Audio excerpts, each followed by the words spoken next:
امام احمد رضا خان فاضل بریلوی رحمت اللہ تعالی علیہ، آپ کا ایک مرید تھا جی، اس نے پان کی دکان بنا رکھی تھی، پان بیچا کرتا تھا وہ۔ ہوا یہ اس کا کام کچھ ڈاؤن ہو گیا، اتفاق سے اس محلے میں ایک دکان اور تھی، وہ کسی اور پیر کا بیت تھا، اس کی دکان بڑی چلنا شروع ہو گئی، گاہک اس کی طرف زیادہ رجوع کرنا شروع کر دیا انہوں نے۔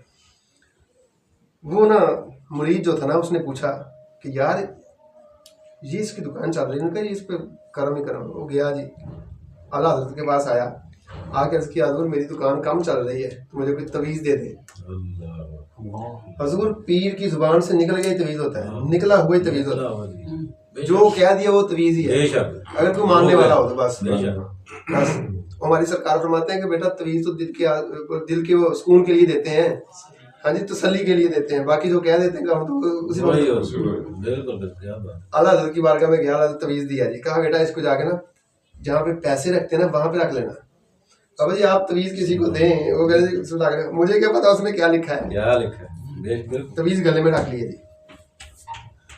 وقت گزرتا گیا، آج کل پرسوں جناب بکری زیادہ ہونی شروع ہوگی، گاہک اس کے پاس زیادہ آنا شروع ہو گئے۔ اب اس دکاندار نے پوچھا یار یہ اس کی دکان پہ لوگ زیادہ آ رہے ہیں، کیا وجہ ہے؟ اس نے کہا اس نے اپنے پیر سے تویز لی ہے۔ اچھا اس نے دی تو میں بھی جاتا ہوں اپنے پیر کے پاس۔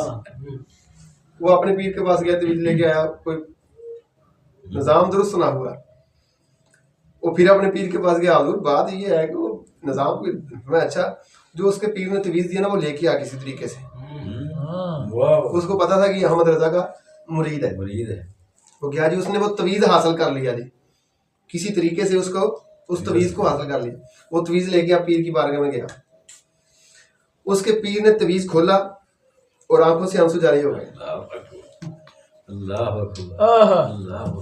مریدوں نے پوچھا حضور رونے کی وجہ کیا ہے؟ کہنے لگا رو نہ تو کیا کروں؟ کہا حضور تویز پہ لکھا کیا ہے؟ اب دیکھیے حضور پیر نے کیا کہا، پیر نے کہا تویز پہ لکھا ہے لوگو احمد رضا کہتا ہے پان اس کی دکان سے خریدو۔